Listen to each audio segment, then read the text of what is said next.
What you doing? I'm the AC Stories, your otaku tainer for this alcohol anime. Ooh, that opening is a bit different for me. Has it been that long? It feels like it's been a while. What you doing? I already said I'm the AC, back with another alcohol anime. Part of the otaku tainment brand now. I'm changing things up and changing how I am doing the podcast a little bit, just a little bit. Almost not at all. Pretty much the only difference is I'm doing it at the end of every month now. And the first month I decided to do that, I forgot. So this is taking the second month, but I'm doing one at the end of the month, and ironically, the movie I'm talking about today what came out at the beginning of the month, so there's time to wait in between. Anyways, I'm talking about, as you probably know, The Boy and the Heron and the Ole Smoky, because that's the drink I'm drinking. So, before I get into talking about this movie and what it is and the weirdness that it is and the, I guess, legacy behind it and all the, there's a lot to this movie that I didn't even realize aside from it being a Ghibli and a Miyazaki film. There's more to it, but first, there's a bit to the alcohol I'm drinking. Just a little bit. So, here's the thing. The Boy and the Heron. Obviously, I can't make a drink for the boy. He's a child. He's underage. A very small child, really. 12 years old, it says. And I couldn't make a drink for a heron. Pretty sure herons can't drink anyways. I don't know if it's illegal to give herons drinks. Haven't tried. Also, just realized I poured this drink. Haven't tried it. Yeah. Yeah, that is weird. So wait, what do I usually talk about? Do I talk about the drink I'm drinking now or before the movie? What did I drink? Okay, this movie came out in theaters, so I can't, at least the theater I'm at now, where I live, I can't drink while watching the movie unless I brought a flask with me. I guess I could have done that. Wait, did I drive? I did drive too, so couldn't have done that. Anyways, so went out to eat, had some drinks before the movie, a couple beers. What for? Wild Herd? Sure, this movie is wild, that fits. But then came back and now I have different drinks. And at first I had no idea what to even make for this movie, because like I said, I can't make a drink for a boy, don't know what the fuck a heron is supposed to drink. Maybe something seawater. I did have this beer ramen shop once, and it was like some kind of umami. It was supposed to be like kind of salty, like sea tastingy. It didn't, not like seafood, but kind of like that feeling of seafood or sea something. And maybe that beer could fit. And with the voice, yeah, actually that beer would fit well. But that is not what I drank this time. I had the Wild Herd, and what I'm drinking now is, coincidentally, throughout the movie, I do not remember seeing anyone drinking anything. There probably were people in the background drinking. Nothing that popped out to me. I don't remember if I paid that much attention to if it was happening or not. But what I did notice a lot was a whole lot of smoking. So that's why I'm titling this. I already decided. Who are the boy and the heron and the Ole Smoky? Because coincidentally, a few weeks ago, I was given 2 bottles of Ole Smoky whiskey. They're not good. They're not great at all. One, I thought it was smoked pineapple. It's grilled pineapple. It's Ole Smoky, but it's grilled pineapple, and then a mango habanero whiskey. They're not very strong whiskeys, but they taste weird. They taste a lot more syrupy than whatever they're actually supposed to taste like. You can kind of get a little bit of the habanero, but I mixed both of them together, and then a little bit of club soda just to top it off, just to fill my glass. That way I have something to drink throughout the whole recording process. And I was thrilled because I had something I could say, oh, this would fit. As far as the taste, maybe it could fit. Like, I don't know. Like, it's weird. It's not bad. So it kind of sums up the feelings for this film. Because the film overall, it wasn't bad. It was kind of weird. It was kind of just like, what the fuck is going on? And it was like, I guess I can find some enjoyment out of this. It's just not what I expected. But I have drank this combo before. It's not my first time, so I knew what to expect. The only thing new is mixing a little bit of club soda in it to extend it, which I guess helps. It kind of makes it a little, I don't know, a little less strong, which weirdly I don't like. It makes it feel watery, like letting ice melt or watering it down, which some people do.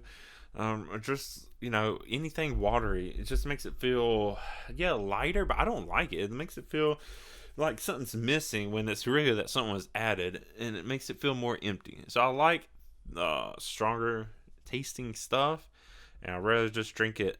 But I want it to be cold because it's so hot. So I do put a little ice, just a little, literally 4 pieces of ice usually, just to cool it down. And then I usually only pour enough to cover the ice so that I can drink it before the ice melts. But I don't want to have to get up and get another drink during this podcast, so I did something to make it bigger. I didn't want a whole glass of just whiskey because I don't really have anything else to do tonight. But I still don't want to have to drink the whole whiskey because that's a lot, even for me nowadays. So that's what I'm drinking. There's just a lot of smoking. Oh, a lot. They like to smoke in this. There's fire in it. No drinks. I mean, sure, there's water. I'm sure they're drinking at some point. I just don't remember it. I definitely don't remember any alcohol. It would surprise me if there wasn't any sake being drank in the background, because it had that kind of like old-timey people just in the background doing whatever, having a good old time. So if they're smoking, it's hard to imagine they're not also drinking sake. I guess I just somehow missed it, or maybe they're not. I don't know. Yeah, so to think of other drinks for this, I already said that one C kind of tasting beer. Would rum, if there's a Japanese rum, I bet that would be good to fit this film. It's not like all of it takes place on an ocean, but there is a lot of water. Yeah, there's pelicans. There's this heron. I don't know. Herons are herons. They're kind of watery birds, but they're not salt. I don't know anything about birds. But there are a lot of birds, and birds don't drink alcohol, so that makes it harder. I'm trying to think of like any heron inspired. No, I think just smoking. Well, I also have been seeing lately and thought about getting, actually even earlier today, also coincidentally, is a smoker or something that lets you put smoke on top of your whiskey, specifically whiskey too, which I already have. I guess that's the thing. I don't really do that. I've never thought about that, but I've seen a video and then I saw it in a store and I was like, maybe, and then I didn't get it. And then I was like, oh, nope, it would have fit. I don't know how it works, but it would have fit. It's okay. I have the Ole Smoky whiskey. Has Smoky in the name already. Works good enough for me. So that's it for drinks. Yeah, that's it for drinks. It kind of fits without going too much into detail because there's fire, there's smoke, there's just a bunch of weirdness and weird flavors. Like it, you might love it or hate it. So, it's good enough. Good enough for me. So let's move on to actually talking about. Well, I guess I can talk about my experience. Because that's what I normally do. I already said I went and saw in theater with 2 people who have already been guests on this podcast, but are not guests on this specific episode. Oh, by the way, I have no idea what number episode this is. It's getting up there. Definitely have a number of these. But yeah, so doing this one by myself, I need to start getting more guests on. I'm just lazy about it and keep forgetting to do that. And I don't want to keep bothering the same people over and over again because I feel like it's a hassle and I don't want them to think I'm only going to see movies with them because I want them to be guests. But maybe I should put that shame away. But yeah, saw it in the theater. We're supposed to see it like the opening night, but all 3 of us were wanting to go together, and only 2 of us could go opening night. Then it was like, okay, we'll go when it's really cheap on a Monday, and then I was like, okay, well, can't do that either because the other person still couldn't go. And then it's like, okay, well, the only time we have available is on this one Sunday after 2 of us off work. The other one didn't work at all. But it was at 4, and coincidentally, the only thing at 4 was the dub. And listen, this is just what keeps happening to me. I'm not thrilled about it. But it's a little bit more acceptable this time for a few reasons. But none of us want to go see the dub. And we were almost changed again, but we can't see it later in the night because of one of them. And can't see it earlier because the other one. So the only time available for all three of us was at 4. And I almost considering just going and watching this film twice. And it probably would have been good for remembering what happened in it and getting all those little details so I could talk about it. But also, I kind of don't want to watch this movie again. Not that it was bad. It's just like, there's not really anything I need to watch it again for, even aside from this podcast. I think I have a gist of what happened and why I can talk about, even by myself. Maybe with a little help of notes and stuff I didn't take, but trying to just remember. And so we saw it. It was dubbed. Now here's the thing. It actually wasn't too bad, the dubbed. I was expecting... It was being promoted with all these big name actors, even actors I knew a lot for at least the English. I don't know who the fuck Luca. Sorry, I don't know who that is. But Robert Pattinson, Christian Bale, who really didn't do that much. A lot of the big names didn't really do that much. Or Mark Hamill, Florence Pugh, who I don't really like, but actually was okay in this, I guess. Willem Dafoe, Dave Bautista, big names. And I was so worried. It's like, I'm just going to go and I'm just going to hear these actors. And that's one of the things. I like Florence Pugh and Fighting with Family. Everything else, I was just like, that's okay. That's okay. I don't need any more. The others don't really have anything against them. I mean, but I was really looking forward, actually, to hearing Willem Dafoe as the Grey Heron. Here's the fucking thing. And I didn't even realize it until looking at the cast afterwards. Willem Dafoe isn't the Grey Heron. Robert Pattinson is, and it blew my fucking mind. I thought the whole time watching the movie, wow, I was like, oh, yeah, Willem Dafoe's doing great. It was Robert Pattinson the whole time. Willem Dafoe plays a fucking pelican. I don't even know what pelican. I can't remember. There's one pelican we see that dies. Was it that one? Didn't have much of a role. What the fuck? Yeah, very confused about that whole thing. I had no idea whose voice was whose. Wasn't the, chick from Queen's Gambit or whatever also in this? I don't know. Huh. Yeah, I don't know. Wait, are you in here? Oh, you are. Wow. The person from The Boys, Karen Fukuhara. Lady Hime. Is that? Oh, okay. You too? Wow. Didn't know that. Okay, anyways, yeah. So, my complaint, I don't know. I just went in not knowing what to expect. Because they were all big name, a lot of them really big name actors, and I expected to just hear the voice, and I couldn't recognize them. Apparently, I couldn't recognize them at all. Willem Dafoe has a very distinct voice, and I still didn't get it. Woo! So, I don't know, good job on mixing it up. I'm glad that wasn't, I don't know, I'm glad it wasn't too bad. I was so distracted by that, I didn't pay attention if it was even good or not. So yeah, I guess I'll give it a pass. Still wish I could have saw it in sub. Hey, maybe the experience called for watching it in dub, English dub, because otherwise I would have never known about any of this, and I'm just so shocked. But yeah, I can't say it really took anything away from it, especially with how the movie was. Studio Ghibli, Miyazaki films are big enough that they can get these big name actors. So it works, I guess. But yeah, I'm still shocked just thinking about it. I don't recognize any of the Japanese names. Probably wouldn't anyways. What the fuck? There's a character that has a Japanese voice actor but no English voice actor. Does it just not know? I don't even know what the character is.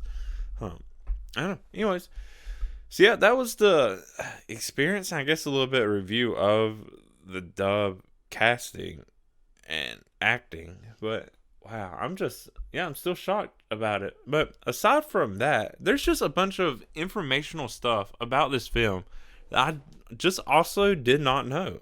Like, first off, this film was not, up until right before it premiered, was not promoted at all, pretty much. I think gkids was promoting it in the US or releasing it, and I saw like one thing about it and put it on my radar and almost forgot about it. Yeah, it was gkids, and like they're not doing great with their promotion, but apparently I guess plenty of people did see it.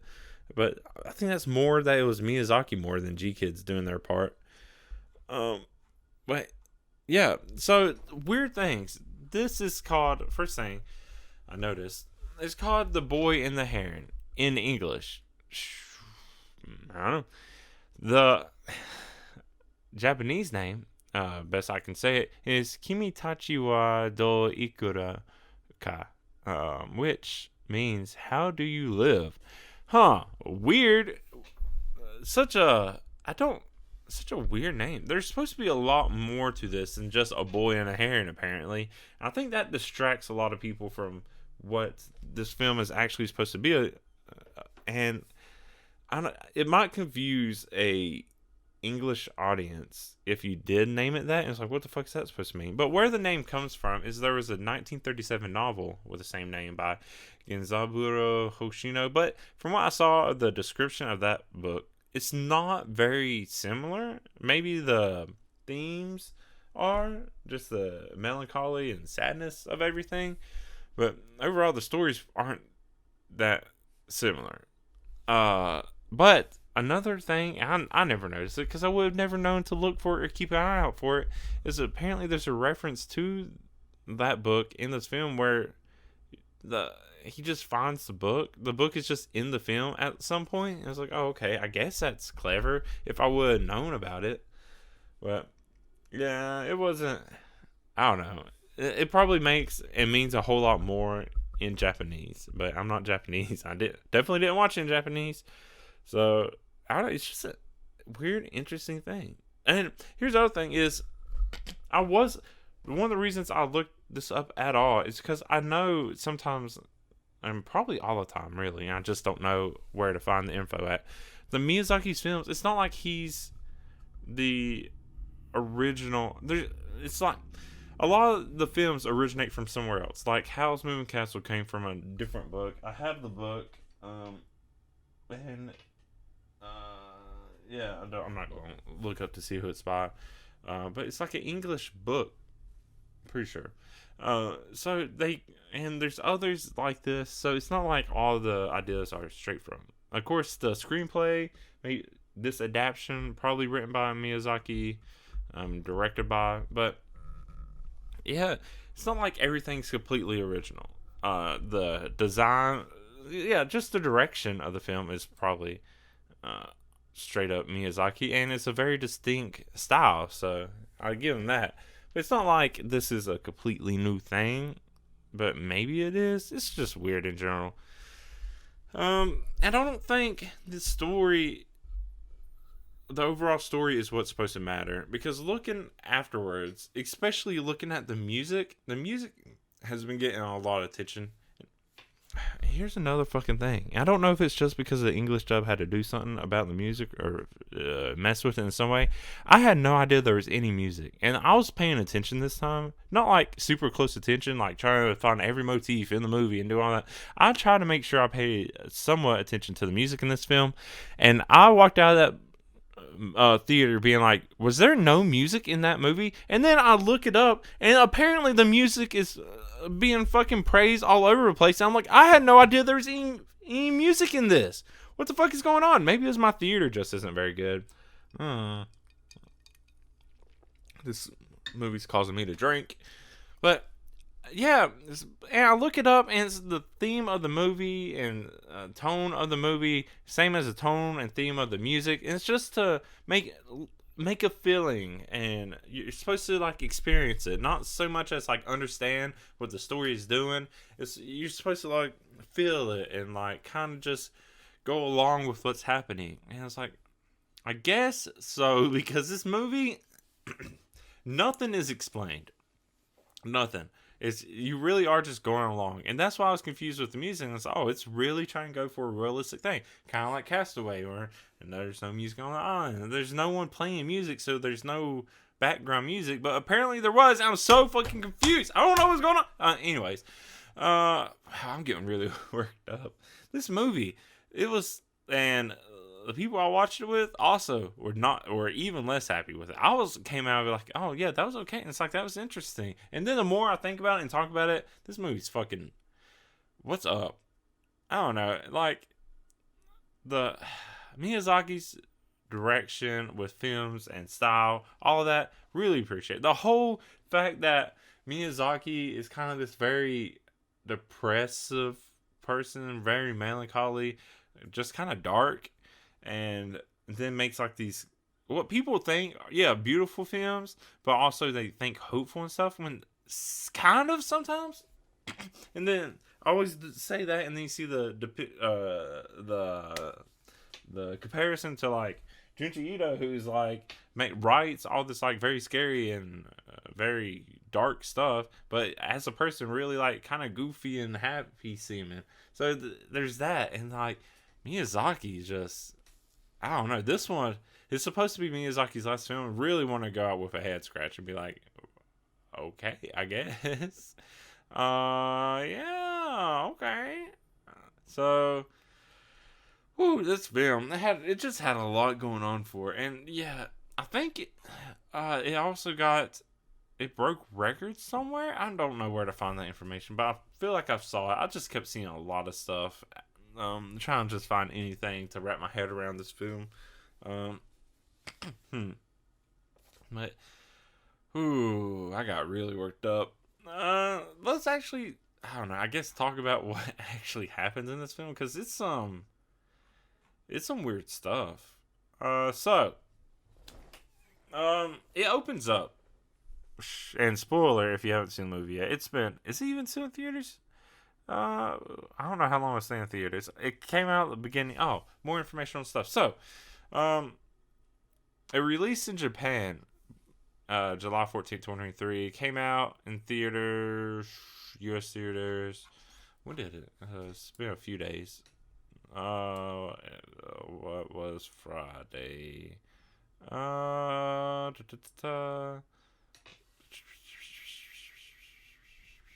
Wait, Friday or Thursday? I don't know. The 7th? No, I thought 7th, but Friday's the 8th. Yeah, one of those days. So, beginning of December, it's coming out at the end of, this episode's coming out at the end of the month. So, who knows what all is going to happen in between. But, anything else? Informational, distributed by Toho, but, Studio Ghibli, blah, blah, blah. Yeah. But yeah, I think it's breaking records and stuff. But, so, spoiler, if, when you hear this, if it's still in theaters, you still have a chance. I don't know. I guess you can watch it. But it's been a few weeks at least, so you should be fine. Anyway, I gave you a warning. So, another drink. It's really not bad, but it's like not great. Just like the movie. So as the film opens, I immediately recognize the scene because there's been a lot of like World War II, post World War II manga I've read lately, like Do Reach Out. Also Dora's kind of around that time. A few others have popped up I can't think of at this very moment. But as soon as it popped up, I was like, oh, this looks like a town that's about to be bombed by the U.S. because that's what they did a lot. And surprisingly, that's not what happened this time. This time it was just a hospital fire erupts and kills the main character's Maki's mother, Hisako. And yeah, that's bad news. They end up moving, and I don't know the exact timeline. I thought it was I think, remembering the wording, I've discussed this with the others, trying to exactly line up what happens, but it was 3 years into the war, the mom dies, and then when the war ends, they move, or it was either 3 years after the mom dies, they move. I don't know. They move again at the end. I'm pretty sure it's 2 years after the main part of this movie happens. So, I don't know. The timeline, I don't know what makes sense too much. Because the reason it matters is that they move because the dad remarries his late wife's younger sister. And our main discussion, and why I wish they would have been on this podcast, is... wow, he just be going fucking his sister-in-law right away. There might have been like fucking while they were still married. That's the thing. That's why getting the timing right is important, because it was 3 years after she died, I guess. If it was her mom died 3 years after the war, or 3 years into the war, and then after the war, he's already married and moving in with her. I'm pretty sure the war ended. I don't think World War II was that long. During the Pacific War. That's what they named it. The Pacific War. Asia Pacific War. Oh yeah, it's different. Okay, yeah, it takes place, or she dies, 3rd year. Huh. Dang, so it says she died in 90 or 43. The war ended in 45. I guess that's about 2 years. But it's just overall the whole thing was only 3 years anyway. So I don't know. The whole thing's weird. But yeah, Pacific War. That's an interesting take. If you don't know anything about history and wars and stuff like that, all of it's bad. The U.S. was also terrible. Japan was terrible. Everyone was bad in the war. Everyone fighting. There was the everyone fighting, and then the victims, the civilians who weren't fighting. That's who it was against. But anyways, and just a lot of bad stuff going on. So I guess that timing is bad. I'm pretty sure the dad was messing around with the sister-in-law, Nasco, because, oh yeah, she's also already pregnant too. Yeah, they were definitely fucking around beforehand. Is there a conspiracy? Did the dad get the mom killed? Ooh, probably. That's probably what happened. But because apparently the sister also looks just like the mom. So, ooh, bad stuff probably happened. There's probably a lot worse things going on than people realize. Huh. Anyways, so yeah, they moved. There's a big property. We kind of see it a bit. It's kind of a little disorienting because there's like the main. I don't know. They go through this whole like Japanese style building that you think would be the actual house, but then they go through all that, introduced to all the like maids and people, all the people working for them and staying there. Then they go to a whole different Western style house that, I don't know, it's just a normal house, I guess. Nothing special about it. It's kind of set apart from the rest. But throughout this, you know, it's stuff just kind of moves along. Eventually, at some point, he sees the Heron. What happens then? The Heron takes him around. He's supposed to not go into a certain area. He, of course, goes in a certain area. He eventually finds this tower that his grand uncle apparently built for some reason, even though it's this one of the maids or servants or whatever eventually says the uncle didn't build the tower. The tower came like from somewhere during like the Meiji Restoration. I think it said the tower just popped out of nowhere or came out of the sky or did something weird, and then the uncle just built around it, was doing stuff to it. I don't know. It's weird. The whole thing is weird. Because like that little bit of explanation that, oh, the uncle didn't actually build it, just built around it. That's the only explanation for anything we ever get, and it's still not a very good explanation. Because everything else, it's like, why do you not go here? And it's like, what is this great heron? What's this new world to go to? And it's like all this other kind of stuff. What's going on? What happened to mom? Why are you fucking your sister? Why is my new sibling also going to be my cousin? Weird thing. I mean, it was also 40s Japan. Stuff like that maybe didn't matter back then. I don't know. Look at the South now. Stuff like that doesn't fucking matter anyways here either. Everyone will be fucking cousins. Gross. So eventually, for some reason, the pregnant stepmom now, who just eventually is the mom. I feel like there was some translation stuff in here because some of the stuff is weird, and I think that might be what makes it confusing. And some of the misunderstandings. The stepmom eventually goes and just wanders off. She's been sick for a bit, wanders off to this place he wasn't supposed to wander off to. The great heron's been messing with him too. There's another part I just now remembered where I think he's having a hard time adjusting to life, and it really just skips through it. There's only one scene we really see of him outside of this whole area, and he's like just getting messed with by kids, I think, or he's just not fitting in, and then he like busts his head open himself with a rock, just like bashing a rock against the side of his head. And just so it looks like he's bullied. I don't know. He's a little shit of a kid, really. And so he's been kind of just staying home. He sees all this. Stepmom goes away. He kind of goes after her, I guess, or goes and chases after something. I don't know. The heron eventually says something about his actual mom or something like that still being alive, and to go find her. The heron's apparently a little shit, a little creepy guy looking thing comes out of it.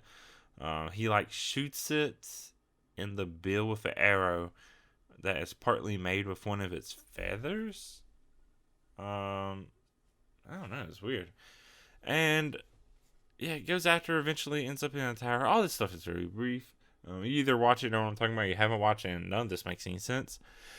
But yeah, ends up in a tower, and one of the maids, they look like really weird people. I don't remember exactly how I described them, but they all just look weird. They look like, it looks like if this was like a weird, a rendition of Snow White and the Seven Dwarfs, because I think there's even 7 of them. 7 of these like really old women maid people. But one of them, Kiriko, goes in with Maito, and they sink into the floor of this tower, sees an old man who, I feel like we knew, did I know right away it was his uncle? It pretty much was his uncle. Don't remember, it says something to him. But yeah, they end up into what seems like this whole other world. And, trying to remember. I think what happens immediately? I don't remember. I think maybe the Heron and Kiriko disappear, and he's just left at this gate where eventually a bunch of pelicans push him through it, trying to like eat him or do something with him. But the feather from the heron protects him for some reason, and like going through the gate was maybe supposed to release some kind of bad thing, but it never releases the bad thing. We never know what it is. There's no explanation for the whole thing, because an younger and taller Kiriko comes in, saves Marito, and everything's fine on a little boat, and they sail away. And that's that. That's scene. That never comes back. This movie is like the epitome of Chekhov's gun or whatever. Like if you see a gun, then at some point have to see it fired. Well, this is like, here's a whole bunch of stuff. You're getting no explanation. You're getting nothing actually coming from it. Fuck off. They move on to something else, because that's kind of what's going on. And he just sails with Kiriko for a bit, just doing selling stuff, and eventually stays at Kiriko's house for a little bit.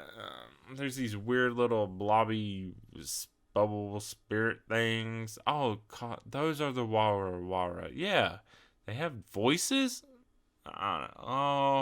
They probably didn't talk. They probably just made noises, and they probably didn't need a redub over just random noises. Okay, yeah. So,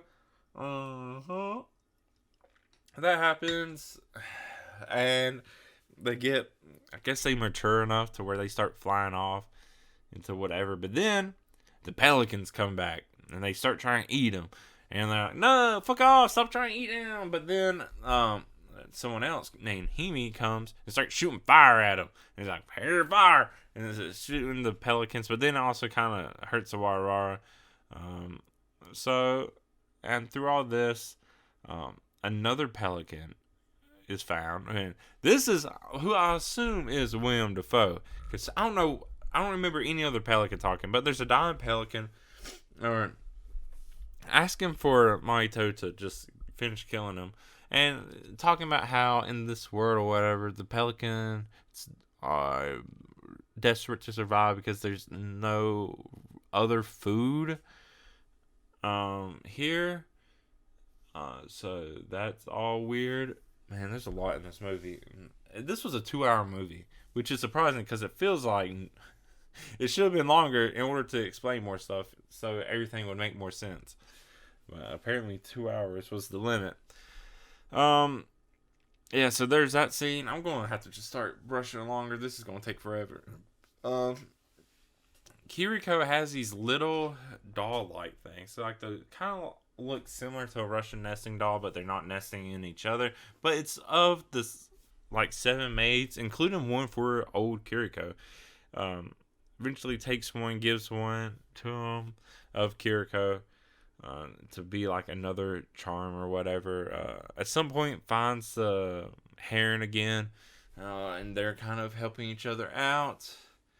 And then, dang, what else happens? Mahito tries to fix where he shot the Heron.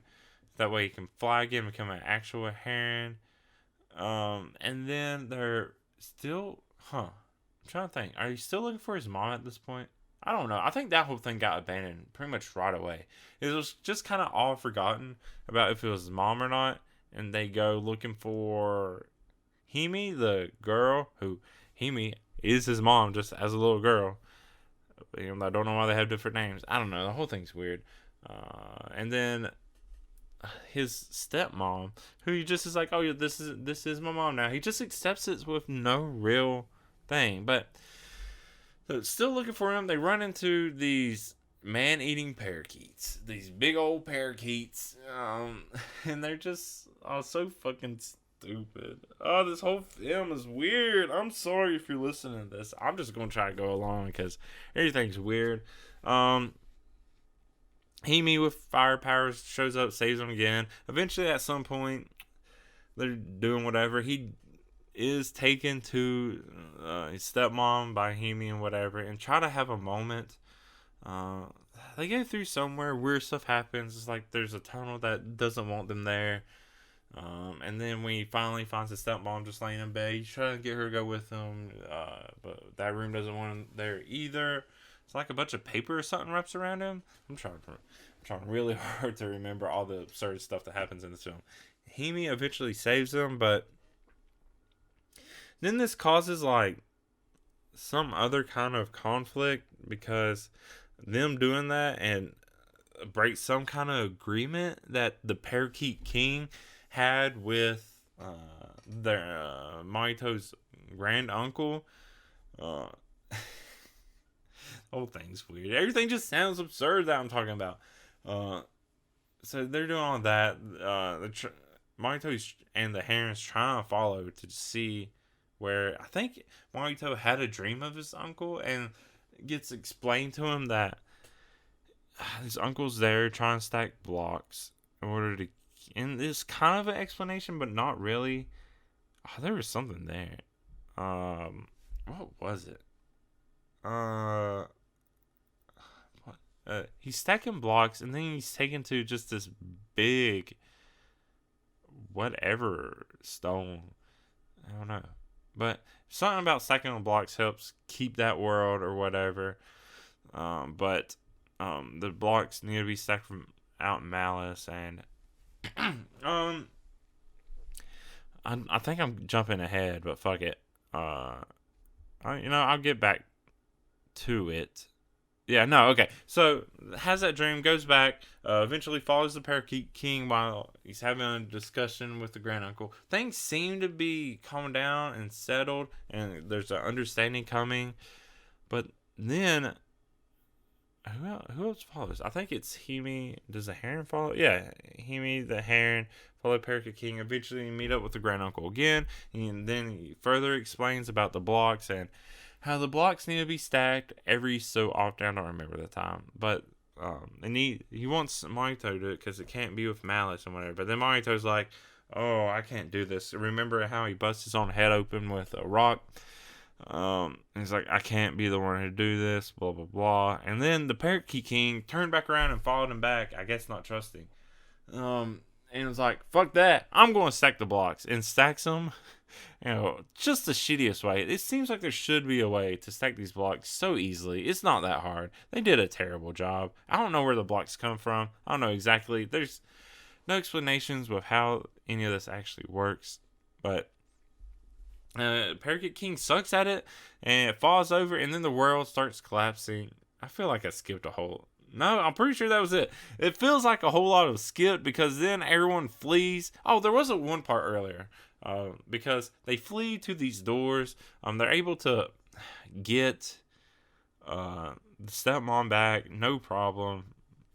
While everything's collapsing, the granduncle sends... Kiriko saves the stepmom. Just somehow, we don't get to see how it happens. There's a whole lot of questions. Fuck, dude. Right? Is that... Yeah. So, Himi and Kiriko go through a different door, and then the stepmom and Mahito go through one door. I guess the uncle dies or whatever. What happens to the Parakeet King? I don't know. Earlier in the movie, things happen to where Himi and Mahito were trying to escape from the parakeets or whatever, and they hide through this door. And it's the door that leads back to Mahito's world. I mean, when he does that, all the parakeets come out.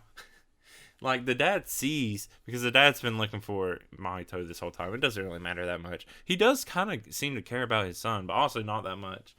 But when the parakeets come out, they turn back into just little EDV parakeets, where there's so many of them, they flock the dad and all the people with him. And then they go back inside, and it's like they just disappeared.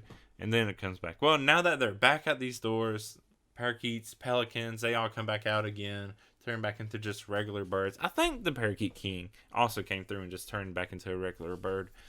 But, yeah.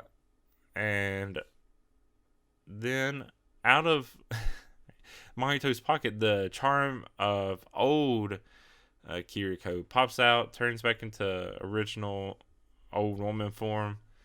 And, yeah, then the Heron, all mysterious like, is like, that's weird. You should have forgotten. We have no proof everyone else forgot. Like, I guess his stepmom.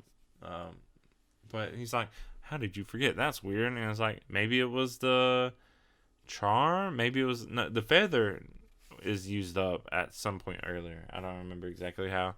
But he also had a block. One of the old blocks, so maybe that was it. But for some reason, he remembers everything that happened. Also, he's a little boy. Who's going to fucking remember? It doesn't matter. So, yeah. And that's how the movie just kind of ends. We get to see 2 years later, Mahito... They move back to Tokyo with his dad, stepmom, or his mom, as he started just saying, and his new half-sibling. So many questions left unanswered. I don't know, this whole movie was weird. And, like, it was long. It was 2 hours. The beginning was really slow. And then, I don't know, maybe half of it was not the tower, and then half of it took the place in the rest of the tower. But there's a whole world in there that is just like, we're going to breeze through it. We're not going to tell you anything. We'll show you some stuff, and then we're going to destroy the world. And I don't know. Maybe it has to do with the themes. I need to see what these themes of it is. Apparently, wow. Okay.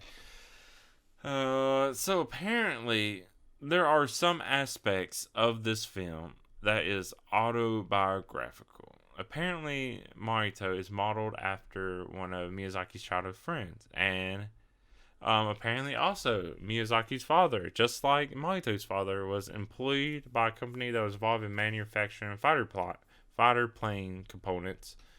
Miyazaki's family had to evacuate from the city during the war, hospital fire. Miyazaki also lost his mom. So, yeah, I guess. Huh. Is it a coming of age? See, it's hard to tell. Because, yeah, you get what's supposed to happen, but do you feel like it's justified that it actually happened? I need to look through, see if there was anything else I missed, because I feel like I did. But also, maybe not. I never really understood if the Heron was good or bad. I think it was supposed to be good, but it was also like mischievous in its own way. I just don't know for sure. I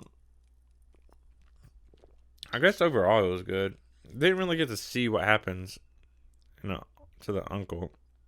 Himi was who was delivering Himi as a wizard. Oh, okay. Birdman. Yeah. Yeah, I don't. Anything's just weird. The Parakeet King slices them apart. Did he? Wait, I just saw something. I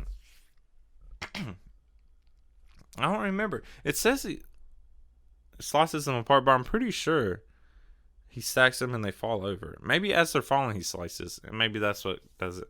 I mean, the whole thing is weird. And I get it. I get in real life, in the reality, not everything's explained for us. Not everything's just so crystal clear. We're supposed to be wandering and trying to figure stuff out. But this is a 2-hour movie.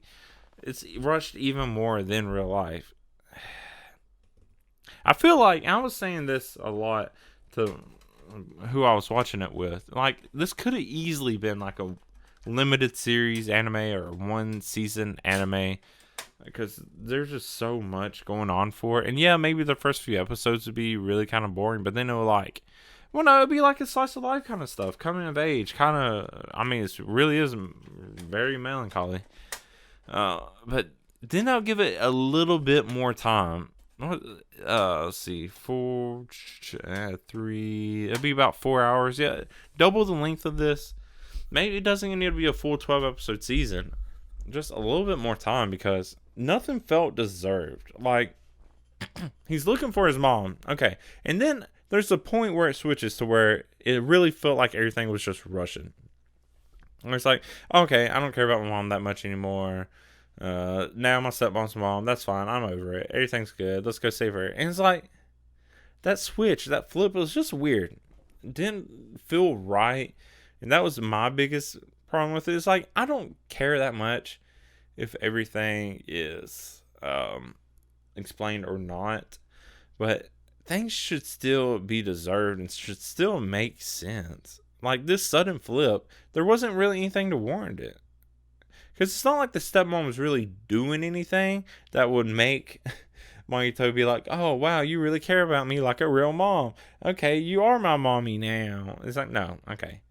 Also, just the whole sketchiness of how they got together anyways. I'm pretty sure the dad somehow killed the mom, because that's just sketchy. Everything's weird. What other things is it? There's just so I'm not going to go through everything. Apparently this is somewhat autobiographical. A lot of things so come from Miyazaki's real life or inspired by it. That's kind of typical. Yeah. I don't know. I might read through this. I would encourage you to look up just I don't want to say better reviews, but I haven't done my homework, of course, because I didn't think there'd be so much to this. But go and look up just like, I don't know, inspiration and like Miyazaki, just interviews with Miyazaki, maybe if you can find them, about this film and about the music too, because apparently that works hand in hand together. Because there's a lot going on for it, and maybe knowing more about where it came from and why things were done how they were would make the film make more sense. But here's the other thing: you shouldn't need all this other stuff for a movie to make sense. The movie should be able to make sense and work on its own. But I didn't hate the movie.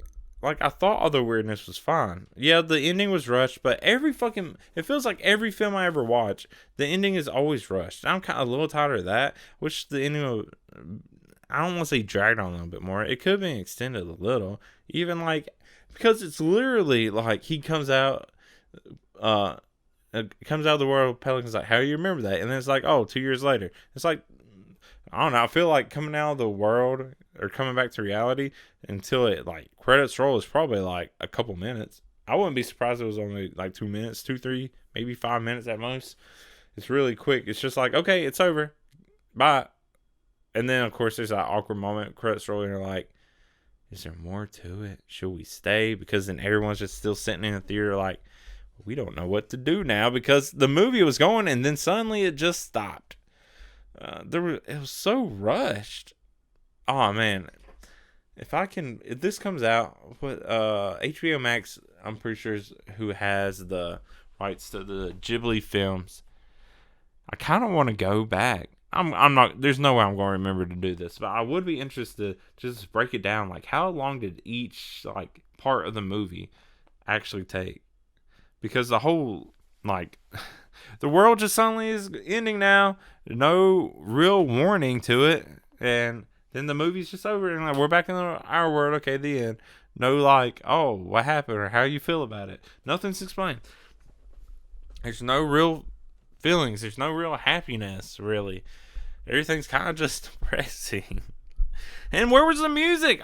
I don't know. I don't remember what any of the music was or what it was supposed to be. But apparently it's getting so much praise, and that confuses me. Apparently there's a long soundtrack. A whole full soundtrack. There are 37 tracks on this soundtrack. Most of them are not very long. But still, I don't remember any of this. It was all written by Joe Hisaishi. That means nothing to me. I don't know. I think he did stuff for a lot of the other Studio Ghibli films. And a lot of other stuff. Like, yeah, very probably well-known Japanese composer in Japan. I don't know him. There's just a lot. This movie is weird. I got worked up just talking about it more. There's a whole bunch of little things I'm sure I could talk about. Mainly, it's just the things that... the things I want to talk about is the stuff I just don't know about. And of course, since I don't know about them, there's not anything I can talk about. But, I don't know. I think, and I don't want to be mean. Yeah, I think what Miyazaki makes is so uniquely Miyazaki. The stories are always thought-provoking. There's something always to them. The animation is very distinct. I don't want to, and I don't know. It feels a bit blasphemous to say. I think any praise, or not any praise, I think a lot of the praise and stuff is the fact that this is supposed to be Miyazaki's last film. It's the fact that it's a Miyazaki Studio Ghibli film at all already gets people's attention, even though the Earwig and the Witch probably didn't. That one isn't really well known either, but that one was also a whole different style too. But yeah, it's weird. It's just a whole weird circumstance. I don't know. I need to see if I can listen to this music and see if listening to it makes me like, oh wait, no, I do remember this. Because I'm not saying there was absolutely no music. I'm just saying there was nothing that stood out to me. I'm a music person. I should be like, I got a degree in music. I went to school for music, and I should be able to know this stuff, and I just don't. I'm a failure. No wonder I didn't continue with that life. So I could drag on more and more about just what's not there, but what is there is also just weird. It's not bad. It's just not explained thoroughly enough, and I don't need the explanation. I just want it to make sense that it happened for a reason, and trust that. But the whole switch of my real mom to my stepmom being my mom now didn't feel deserved, and that's my main complaint with it. Also, not saying story wise it's a bad thing, but it really does seem like the dad was kind of scummy. Not saying he was a bad dad, but it seems like he was a bad husband. Yeah. So that's my thoughts on it. And I had a lot more positive opinion than the other two people. So that's all I really got to say about it.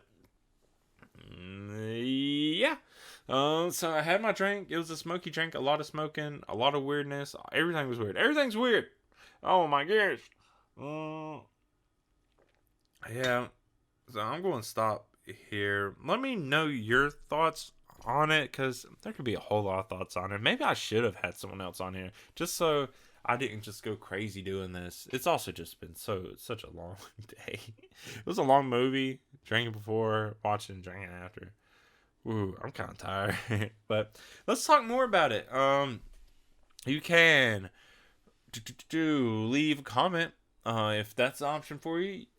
Depending on where you listen to this. You can follow me on social media, the AC Stories. Email me at theacstories@gmail.com, or I have a Discord you can join. Small group there. That'd be great. I also have a Ko-fi. I want to thank one of my Ko-fi members, Julio, Vasquez. And if you also want to help support me just a little bit at a time, I have $1 and $2 tiers. That is great. You can look at that. I'll leave links to everything I just said in the description. But if you are on a platform that can like, heart, do whatever that is, do that if you actually like it. I know it's a crazy mess.